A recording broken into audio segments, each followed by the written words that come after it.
시청자 여러분 안녕하십니까. 이제 6월 8일 오후 4시가 넘었는데요. 지금부터 전옥현의 안보정론을 시작하겠습니다. 맨 먼저요, 여러분들 잘 아시다시피 이제 용산 집무실 이전 문재인 대통령이 협조를 안 하셔가지고 집무실 완성이 굉장히 늦어졌어요. 그리고 이제 관저도 다 모든 게 늦어졌습니다. 자, 그럼에도 불구하고요, 그동안 이제 관련 인물 담당 공직자들 열심히 또 하고, 물론 이제 민간 이 건축업자들 또 굉장히 열심히 했겠죠. 그래서 집무실 완성을 눈 앞에 두고 있습니다. 그래서요, 오는 19일 날 용산 집무실 말하자면 리모델링 공사가 이제 마무리됐다, 이런 의미에서요, 이 경축 행사를 일종의 이제 경축 행사인데, 이 경축 차원에서 음악회를 열어요. 지역 주민들, 특히 다문화 가족들, 이런 분들을 초대해서 음악회를 개최하는 문제를 지금 적극적으로 검토하고 있습니다. 그리고요, 대통령 관저는요, 그러니까 전에 외교부 장관의 공간을 대통령 관저로 이제 바꿔서 이용하게 되는데, 이 리모델링 작업은 이달 말쯤에 완공이 될 예정인데, 왜 그러냐면 외교부 장관들이 이제 바뀔 때마다 리모델링도 하고 또 수리도 하고, 그래서요, 지금 본래 육참 총장을 공간을 이제 관저로 쓰려다가 너무나 낡아가지고 도저히 쓸 수 없어서 외교 장관 관저로 이제 바꿨지 않습니까? 그래서 이 대대적인 어떤 리모델링 이런 작업은 필요 없고, 이 경호 차원에서 이제 보완 하는 작업들이 많이 있다고 그래요. 그럼에도 불구하고 이달 말에 이제 관전은 다 완성이 된다. 그래서 1차적으로 19일 날 일요일 날 말이죠, 용산 집무실 리모델링 공사 마무리를 기념하는, 그리고 이 청와대 개방, 그 다음에 용산 집무실 이전과 관련된 이 경과를 또 이 국민에게 보고하는 형식의 또 이 세션도 별도로 또 있을 예정이라고 합니다. 그래서요, 이 음악회는 당연히 미니 음악회 형식으로 이제 열리게 됐는데, 당연히 이제 윤석열 대통령 내외가 참석을 하는 것이고요. 초청 대상은 집무실 인근에 거주하는 다문화 가족과 같은 주민들이 주 초청 대상이고, 대통령실에서 이제 용산으로 이전했기 때문에 일종의 우리 한국에서 이제 집들이라고 하잖아요. 이런 집들이 차원으로 하는 행사다. 이렇게 지금 우리 국민들이 이해하시면 좋을 것 같습니다. 그리고요, 또 아까 말씀을 드린 대로 청와대 개방, 경과, 그 다음에 집무실 이전과 따른 여러 가지 그동안의 경위, 이런 것들을 국민에 보고하는 설명하는 보고대회도 같은 날 진행될 예정으로 알려져 있습니다. 그리고요, 또 여러분들 아시다시피 지금 현재 대통령 이 집무실 이름 어떻게 바꿀 것이냐와 관련해서 5개 후보군이 지금 압축되어 있어요. 국민의 집, 국민청사, 민음청사, 그 다음에 바른누리, 이태원로 22, 이렇게 5개 후보군으로 좁혀져 있는데, 이 대통령 집무실의 새 이름도 이때 함께 발표될 예정으로 그렇게 알려지고 있습니다. 그리고요, 이제 12일 날, 이번 일요일이 되는데요, 이번 일요일 12일 날에는 영화관을 찾아서요, 영화를 찾아서 영화 브로커, 그러니까 이제 이게 고레다 히로카즈 감독이었지 않습니까? 이 영화를 또 관람할 예정으로 있는데, 왜 그러냐면 이 영화 주연을 맡은 사람이 송강호 배우잖아요. 근데 송강호 배우가 이번에 칸 국제영화제에서 처음으로 나무 주연상을 받았어요. 그렇기 때문에 이 영화에 출연하는 일부 출연진하고 윤석열하고 대통령하고 같이 동행해서 이 영화를 보는 일정을 조율 중에 있다고 합니다. 다만요, 지금 현재 북한의 7차 핵실험이 임박해 있고 날짜 선택만 남은 것으로 그렇게 알려지고 있지 않습니까? 이러한 북한의 핵실험과 같은 중대한 안보 위협 뭐라 그럴까요? 상황이 발생할 경우에는 이러한 영화 관람 계획은 당연히 취소하는 것으로 그렇게 되어 있습니다. 자, 그래서요, 이제 여러분들과 궁금하실 게, 그러면 집무실 사이즈가 어떻게 될지, 또 관저 사이즈가 어떻게 될지 궁금하신데, 새로운 용산 집무실은요, 우선 2층이 기본 주 집무실이고 5층은 이제 별도의 제2 집무실이 되는데요. 이 5층 제2 집무실은 이 접견실로도 쓰이고, 그 다음에 필요할 경우에는 김건희 여사의 또 접견실로도 쓰일 수 있다. 그러한 계획을 가지고 있어요. 자, 그리고 이제 관저가 또 얼마만큼 이제 사이즈가 되는지 여러분들 용산은 이미 다 많이 알려져 있고요. 용산 집무실도 청와대 집무실하고 비교하면 거의 뭐 절반도 제대로 안 되는 그런 조만한 그런 이제 사무실로 되어 있고, 그 다음에 관저도 말이죠. 청와대 관저의 절반 정도도 안 되는 그런 사이즈라고 합니다. 그래서 윤석열 대통령 내외가 거주하는 주거동은 160평, 그리고 또 이 기존 공간의 리셉션장, 연회장, 이 시설을 개조한 업무동이 260평 정도라고 되어 있어요. 자, 그러면 이게 두 개 합쳐봐야 얼마입니까? 420평 정도밖에 안 되잖아요. 그런데 전에 청와대의 경우에는요 812평이에요. 그래서 딱 절반 수준에 불과하다는 거.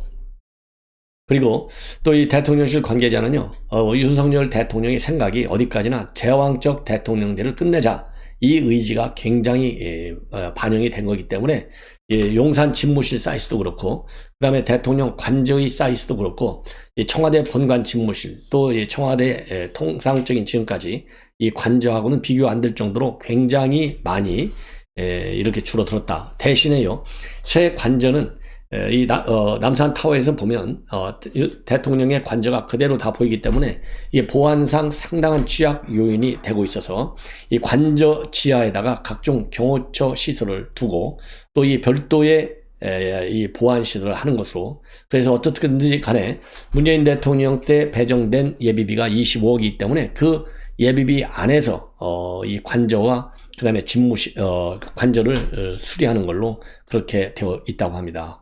그래서요, 자, 어쨌든지 간에 이제 그동안 기다렸던 관저, 그리고 이제 집무실 거의 다 완성이 돼서요, 이제 홀가분하게, 최소한도 7월 1일부터는 완전히 새로운 환경에서 심기일전해서 국정 전반을 통솔하는 그러한 이제 시대에 진입할 것으로 보입니다.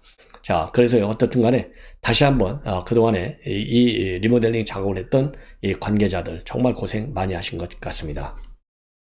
자, 이번에는 말이죠, 여러분들 잘 아시다시피 한동훈 검사장이 법무장관에 이제 취임을 해서 이제 벌써 한 달 이제 가까이 다 돼가는데요.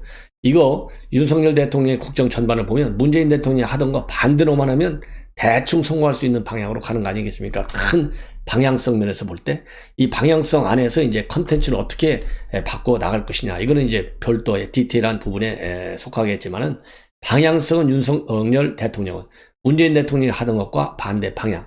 그런데요, 그게 전반적인 국정 운영에 있어서도 마찬가지지만은 법무부의 경우에도, 검찰의 경우에도 딱 그렇게 되어 있어요. 반대로만 하면 성공할 수 있는 가능성이 굉장히 높아지는데, 맨 먼저요, 오늘 중앙일보가 지금 단독으로 보도하고 있는 내용입니다. 단독으로 뭘 보도하고 있냐면요, 한동훈 장관의 지시로 지금 검찰에서요, 대대적인 검찰 조직 개편을 추진 중에 있어요. 여러분들 추미애가 없앤 거, 반대로 한 거 뭡니까? 남부지검에 있는 증권범죄 합동수사단. 이거 뭐 추미애가 아예 없앴다가, 이건 안 되는 것 같아, 이거 문제가 많아, 그래서 박범계가 조직을 좀 일부 협력단이다 이렇게 해서 만들었는데, 이거 가지고 수사가 됩니까? 안 되잖아요. 그러니까 아예 한동훈 장관이 아예 합동수사단을 갖다가 전면적으로 딱 신편해버렸어요. 그러니까 오늘 장관 취임했으면 바로 그 다음날 하루 만에 조직을 신편했습니다. 이 어마어마한 속도전이 아니겠습니까? 그런데 이번에 중앙일보가 보도하고 있는 이 조직 개편의 방향을 보면요, 여러분들 문재인 정부가 이 조직 개편한다나 검찰 개혁이라는 미명하에 단행했던 내용들, 벌써 공보 준칙 같은 거 이거 굉장히 잘못됐잖아요. 그래서 이것도 한동훈 장관이 공보 준칙도 다시 거의 원상복귀하는 수준으로, 그래서 국민의 알 권리를 이 피해자의 인권보다는 피의자의 인권보다는 국민의 알 권리를 좀 더 보장해주는 쪽으로 다시 개정이 되고 있지 않습니까? 그런 것처럼 검찰 개혁이라는 미명하에 검찰의 실권을 다 뺏어갔어요. 검찰의 실권이 뭡니까? 무슨 특수수사 기능 싹 다 없애버렸잖아요. 직접 수사 기능 이것도 대부분이 많이 없어지고 6개만 남겨놨는데, 그것도 대부분 2가지만 남겨놓고 전부 검찰로 넘기는 것으로 검수완박을 했지 않습니까? 자, 그러다 보니까 지금 현재 한동훈 장관이 대대적인 복구를 노리는 부분은 이러한 직접 수사 기능을 완전히 거의 대대적으로 좀 복구하겠다. 그리고요, 또 형사부 검사들이요, 인지수사는 할 수 없어요. 왜냐하면 이거 인지수사가 바로 이제 그동안에 이거 별건 수사 아니냐, 이거는 너무 국내의 기본적 인권을 침해했다, 그래서 이게 바로 검찰의 월권이다. 지나친 권력 집중이다. 그래서 인지수사를 할 수 없도록 해놨는데요. 이것도 바꾸겠다는 겁니다. 자, 그리고요. 또 하나 더 중요한 것은 일선청의 전담수사부서를 또 없애버렸어요. 이것도 부활하겠다는 겁니다. 그리고 또 일선 검찰청장이 대형 사건을 찾아가지고 임시수사팀을 구성할 때, 그러니까 예를 들어서 특수수사팀을 만든다, 특별수사본부를 만든다, 이럴 때는요, 전부 다 법무장관의 사전 승인을 받도록 이러한 규정을 추미애가 만들어놨어요. 왜? 자기가 다 이 검찰의 수사지휘권을 발동해야 되니까 반드시 법무장관 승인 받아 이렇게 해놨는데, 이러니까 검찰이 제대로 수사를 할 수 있겠어요? 이게 바로 이 검찰을 정치화시키는 굉장히 중요한 조치들이었어요. 이러한 검찰을 갖다가 이 정치적인 코드에 맞추는 검찰로 맞추기 위해서 추미애가 했던 조치들을 전부 다 복구시킨다, 이렇게 생각하면 됩니다. 그래서 대대적인 조직 개편을 한다, 이렇게 중앙일보가 단독으로 보도하고 있어요. 그래서 이 검찰 수사의 독립성, 정치적 중립성, 이거를 갖다가 최소한도 추미애, 박근혜 때보다는 더 제고시키겠다, 이런 제고를 위해서 필요한 시스템 개편을 하겠다. 이것이 한동훈 장관의 주요 개편 요지로 되어 있습니다. 그래서요, 지금 현재로서는 대검하고요, 일선청의 내부 의견 조회를 이미 마쳤고, 지금 조직 개편 절차에 곧 착수할 예정으로 있고요. 다음 주 중에 조직 개편안에 대한 법제처, 그리고 행안부 등 관계 부처 협의를 거쳐서 이달 하순 열리는 국무회의에 조직 개편을 위한 법령 개정안을 상정 처리할 예정으로 있다고 합니다. 그러면 지금 법무부가 내부적으로 검찰 조직 개편 이미 다 검토를 끝난 상황인데요. 지금 중앙일보가 단독으로 보도하고 있는 법무부 문건에 따르면 우선 3가지 방향으로 지금 검찰의 수사권을 좀 보강 발전시키는 걸로 되어 있는데, 우선요, 첫 번째가 검찰 내 수사 임시조직 설치 시에는 법무장관 승인을 얻는다, 이러한 조항을 추미애가 만들었잖아요. 이 승인을 갖다가 이제 폐지시키는 거예요. 그 다음에 또 하나, 모든 형사부서에서 중요 범죄 단서를 발견할 경우에는 수사 개시할 수 있다는 겁니다. 그 다음에는 모든 형사부에서, 지금까지는요, 형사 말부에서만 범죄 단서를 발견했을 경우에는 수사 개시가 가능한데, 이때도 말이죠, 반드시 검찰총장 승인을 받도록 돼 있어요. 이거 얼마나 문제예요. 그 다음에 이제 3번째 방향은 뭐냐, 형사부 공판부로 전환했던 직접수사부서, 이거를 갖다가요, 전문수사부서로 재편합니다. 그래가지고 각 직원별로 그 직업에 특화된 전문수사 기능, 능력, 이런 거를 더 보강 발전시키고 활용할 수 있도록 중점 검찰청 기능을 강화한다. 이렇게 3가지 방향으로 지금 개편이 대대적으로 추진되고 있는 걸로 되어 있어요. 자, 그럼 먼저 이거를 이제 강론으로 들어가서 하나씩 여러분께 설명을 드리겠습니다. 왜냐하면 앞으로 이렇게 개편된 방향에서 이루어지는 수사, 여러분들의 이제 방향성을 이해하기 위해서는요, 지금 이 조직 개편이 굉장히 중요해요. 우선 말이죠, 임시조직 설치 시 법무장관 승인을 받지 않도록 이 한 규정, 이게 지금 현재는요, 검찰청 사무기구에 관한 규정 대통령령 제21조 1항이에요. 이거 폐지해버리겠다는 거예요. 이거를 추미애 장관이 2020년도 1월에 이 조항을 만들어가지고 이 법무장관이 직접 개입할 수 있게 해놨어요. 그러다 보니까 이게 어떤 문제가 있느냐, 바로 법무장관의 부당한 수사 개입 논란을 초래했어요. 그리고 준사법기관인 검찰의 독립성과 정치적 중립성을 훼손할 위험성을 그만큼 더 키워놨어요. 이런 것들이 문제점이라는 겁니다. 자, 그래서 수사팀 구성이 수사팀 구성이 왜 필요한지, 또 이 운영 방향은 어느 방향이 좋은지, 이러한 구체적인 사건 지휘는 바로 누가 제일 잘 압니까? 검찰총장이 잘 알아요? 법무장관이 잘 알아요? 검찰총장이 당연히 더 잘 알죠. 그래서 이런 것은요, 검찰총장 또는 검찰총장의 위임을 받은 기관장, 그러니까 해당 지청장이나 지검장, 고검장, 이런 사람들인 거죠. 판단할 사항이다. 그래서 이러한 조항에 따르면 법무장관의 구체적 사건에 대한 수사지휘권 행사가 상시화될 우려가 있어서 국정과제 이행이 곤란해진다. 그런 이러한 필요성을 지금 주장하고 있습니다. 법무부는요. 그래서 이 조치가 법무장관의 구체적 사건 수사 지휘권을 폐지하겠다, 이렇게 밝힌 윤석열 정부의 국정과제를 이행하는 차원에서도 이 조치가 필요하다, 이렇게 입장을 밝히고 있는데, 전적으로 저도 동감한다, 이런 생각이 들고요. 그 다음에는요, 지금 이제 법무부는 이 검찰 내 모든 형사부 검사들이 중요 범죄의 단서를 발견할 경우에는 즉각적으로 수사를 개시할 수 있도록 형사부 업무 분장 사무를 재정비하기로 했습니다. 그래서 말이죠, 지금 이제 형사 말부에 한해서만 검찰총장의 승인을 받아서만 수사할 수 있어요. 예. 그런데 이거를 갖다가 없앤다는 겁니다. 예. 그래서 없애가지고, 이게 이제 바로 문재인 정부 3년 동안에 이루어진, 사실상, 그러니까 특수수사 기능을 폐지시킨 거나 마찬가지예요. 그래서 지난 3년 동안에 이렇게 해서 이루어진 조직 개편 결과 검찰 내 18개 지검 그리고 25개 지청에서 중요 범죄 인지 수사를 할 수 있는 형사부는 말이죠. 146개에서 41개로 105개나 지금 감소한 상황입니다. 자, 그래서 이제는 말이죠. 전국의 모든 형사부가, 형사 말부만이 아니라 모든 형사부가 직접 수사 범위에 제한을 받지 않도록 되어 있습니다. 그래서 그렇게 이제 수사 권한을 갖다가 대대적으로 확충하는 겁니다. 자, 그래서 지금까지는 말이죠. 지금까지는 지검이나 지청, 형사 말부에서만 중요범죄 수사를 개시할 수 있게 해놨는데 이것도 이제 사전 승인을 받도록 했지 않습니까? 이 규정을 없애서 수사가 신속하게 이루어질 수 있도록 그리고 보다 더 효율적이고 강력하게 이루어질 수 있는 그러한 여건을 만들겠다. 이것이 한동훈 장관의 생각이에요.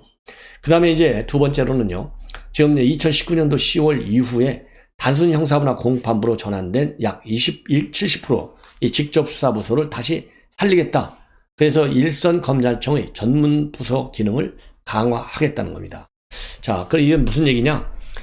각 부서의 전문성이 표현되는 적절한 부서명을 사용해서 전문 분야 범죄에 대한 수사 의지를 확고하게 이제 보여주겠다는 겁니다. 그래서 그동안에는요, 단순한 형사부로 전환됐음에도 불구하고 공공수사, 조세, 강력 등 전문 분야 수사를 사실상 전담부서가 계속 수사할 수밖에 없는 현실을 감안한 조치입니다. 따라서 이제 전국 최대지검인 중앙지검 부서명도 대거 교체돼요. 형사 제10부는요, 공공수사 제3부로 개편해서 집단적 노사관계 사건 전문수사 부서로서의 정체성을 부여하는 그런 방향으로 개선이 되고, 형사 제11부는 국제범죄수사부로, 그리고 형사 제12부는 정보, 그 다음에 기술범죄수사부로, 형사 제13부는 조세범죄조사부로, 형사 제14부는 중요범죄조사부로 서울중앙지검의 경우에 개명 작업이 대대적으로 지금 일어나게 되어 있습니다. 그 다음에는요, 중앙지검에서 또 이 부패 경제범죄만을 전문적으로 수사했던 반부패 수사부, 이게 이제 옛날 특수부예요. 이 옛날 특수부도 부활시킵니다. 기존의 반부패부 강력수사 제1부와 제2부를 각각 반부패 수사 제1부, 2부로 개편합니다. 그리고 기존의 경제범죄 형사부도요, 반부패 수사 3부로 개편해서 정체성을 분명히 하는 그런 방향으로 개편이 이루어지게 됩니다.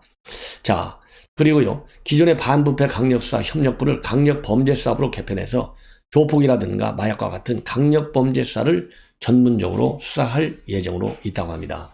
이렇게 해서 부서가 재편되면요, 중앙지검 1차장은 정통 형사사건을, 그리고 2차장은 전문성 있는 새 형사사건을, 3차장은 공공수사 분야 사건을, 4차장은 반부패와 경력과 같은 특수사건을 각각 담당하게 돼 있다고 합니다.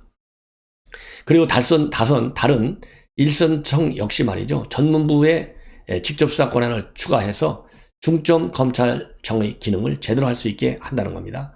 예컨대 동부지검의 사이버범죄 형사부는 사이버범죄수사부로, 북부지검의 조세범죄 형사부는 조세범죄조사부로, 서울 서부지검의 식품의약범죄 형사부는 식품의약범죄조사부로 이렇게 개편하는 이제 방안을 검토 중에 있고요. 인천지검에는 강력범죄수사부와 국제범죄수사부, 수원지검에는 방위사업, 그 다음에 산업기술범죄수사부, 부산지검에는 국제범죄수사부, 대구지검에는 강력범죄수사부가 재편 때 생기게 될 예정으로 있다고 하고요. 의정부지검에는 지금까지 없었던 환경범죄조사부를 신설할 예정이라고 합니다. 왜냐하면 환경범죄는요, 검찰의 직접 수사 범위에 속하지 않는 점을 고려해서 이 환경범죄조사부 신설한다는 것이죠. 자, 어떻든지 간에 이 법무부는 왜 이렇게 조직 개편을 하느냐, 여기에 대해서 그간의 조직 개편은 직접 수사 총량의 축소에만 집중해서 민생 범죄에 효율적으로 대처하지 못했다. 그리고 긴급한 현황에 신속히 대응할 수 없는 검찰의 기능이 정상적으로 작동하지 못하는 실무상 문제점이 대두됐다. 이렇게 밝히고 있습니다. 그래서 신속하게 검찰 기능을 정상화하고 검찰의 중립성과 중립성을 확보해서 새 정부의 국정 과제를 충실히 이행하는 이 동력을 마련하는 것이 필요하다. 이렇게 지금 이 법무부 당국자는 밝히고 있습니다. 자, 이렇게 해서요. 지금 여러분들께 말씀을 드린 대로 이 한동훈 검사장이 완전히 추미애가 없앴던 검찰의 이 수사, 전무수사 분야에 대한 이 검찰권을 강화하는 그런 방향으로 나가고 있고요. 그리고 이제 또 하나 중요한 것은 제가 어제 심야 방송을 통해서 말씀을 드렸는데 이 조국 전 장관, 임종석 비서실장, 이 핵심 인사들이 연루된 사건, 이게 바로 블랙리스트 사건입니다. 검찰이 공식적으로 재수사에 착수했습니다. 그래서 오늘 말이죠. 중앙지검은 이런 정권 핵심 인사들이 전 정부에서 박근혜 정부 공공인사들에게 대한 블랙리스트 작성에 관여했다. 이런 의혹과 관련해서요. 지난달 6일 날 공무원의 직무 관련 범죄나 중요 기업 범죄 등을 담당하는 반부패 강력수사 제2부에 배당했다. 이렇게 밝히고 있습니다. 그래서요. 지금 현재 조국, 임종석, 조현옥 이 전 청와대 수석, 김상곤 교육장관, 김영록 농림축산식품부 장관, 정현백 여가부 장관, 강경화 외교부 장관 등 10여 명은 지난 2017년도부터 18년도까지 한국학중앙연구원, 한국마사회, 한국농수산식품유통공사 이런 박근혜 정부의 공공기관 인사들이 블랙리스트를 작성하게 해서 사퇴를 종용한 의혹에 휩쓸려 있습니다.